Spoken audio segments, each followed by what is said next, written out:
শেখ হাসিনা সরকার পতনের পরবর্তী প্রেক্ষাপটে বাংলাদেশের জন্য ভিসা বন্ধ করে ভারত সরকার। আলু, পেঁয়াজ ও খাদ্যপণ্য মাঝে মধ্যেই বন্ধ করে দিয়ে বাংলাদেশকে বিপদে ফেলাসহ ভারতের আগরতলায় বাংলাদেশ সহকারী কমিশন কার্যালয়ে হামলা ও পতাকা পোড়ানোর পর দুই দেশের সম্পর্ক তলানিতে গিয়ে ঠেকেছে। তবে ছোট্ট বাংলাদেশ যে ভারতের জন্য কত বড় আশীর্বাদ ছিল তা এখন হাড়ে হাড়ে টের পাচ্ছে মোদি সরকার।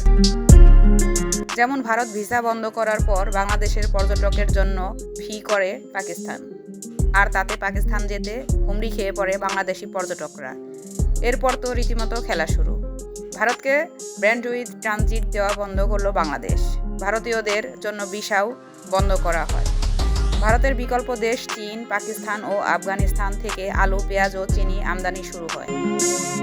ভারত বাংলাদেশকে বিপদে ফেলতে গিয়ে এখন নিজেই গেরাকলে ফেসে গেছে। ছোট্ট এই বাংলাদেশের এক একটা পদক্ষেপে ভারত কতটা টেনশনে পড়ে যায়, এশিয়া কিভাবে কোণঠাসা হয়ে পড়ছে ভারত, তা জানাবো আজকের এই ভিডিওতে। গত 2 ডিসেম্বর ত্রিপুরার আগরতলায় বাংলাদেশ হাই কমিশনে দুর্বৃত্তদের হামলা ও ভাঙচুরের পর সেখানে সব ধরনের কার্যক্রম স্থগিত করে বাংলাদেশ সরকার। বন্ধ করে দেওয়া হয় ভারতীয়দের ভিসার সব ধরনের প্রক্রিয়া। তবে দিল্লি বা আসাম মিশনের ক্ষেত্রে এমন কোনো নির্দেশ দেওয়া হয়নি। বাংলাদেশ পররাষ্ট্র মন্ত্রণালয় সূত্র থেকে জানা যায়, কলকাতা ও ত্রিপুরার পরিস্থিতি পর্যবেক্ষণ করে দিল্লি ও আসামের ক্ষেত্রেও একই রকমের নির্দেশনা আসতে পারে। প্রায় 9,000 জন শিক্ষার্থী সহ বাংলাদেশে অবস্থানরত বৈধ ভারতীয় নাগরিক 37,464 জন, যা অন্যান্য দেশের তুলনায় সবচেয়ে বেশি। ভারত বাংলাদেশিদের জন্য ভিসা বন্ধ করায় তেমন একটা প্রভাব পড়বে না, কারণ বাংলাদেশের নাগরিক তো শুধু চিকিৎসা ও ভ্রমণের জন্য একমাত্র ভারতে যেত।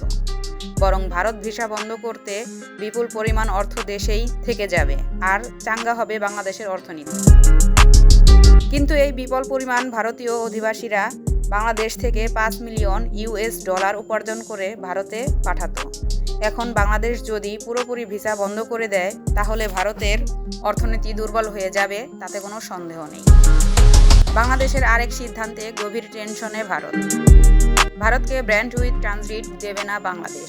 এতদিন প্রতিবেশী দেশ ভারতে ব্র্যান্ড উইথ রপ্তানি করত বাংলাদেশ, কিন্তু হাসিনার জমানার কোনো সিদ্ধান্ত বাংলাদেশের মানুষ কোনোভাবেই মেনে নিচ্ছে না।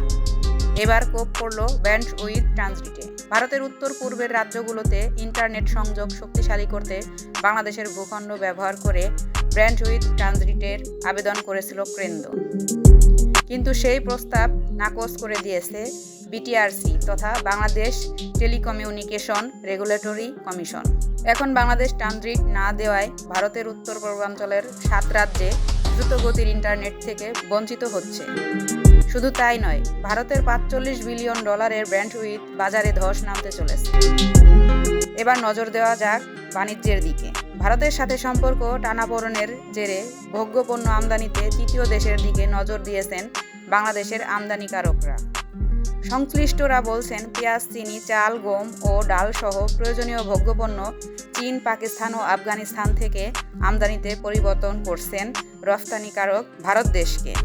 প্রিয় ভিউয়ার্স, আজ এ পর্যন্তই।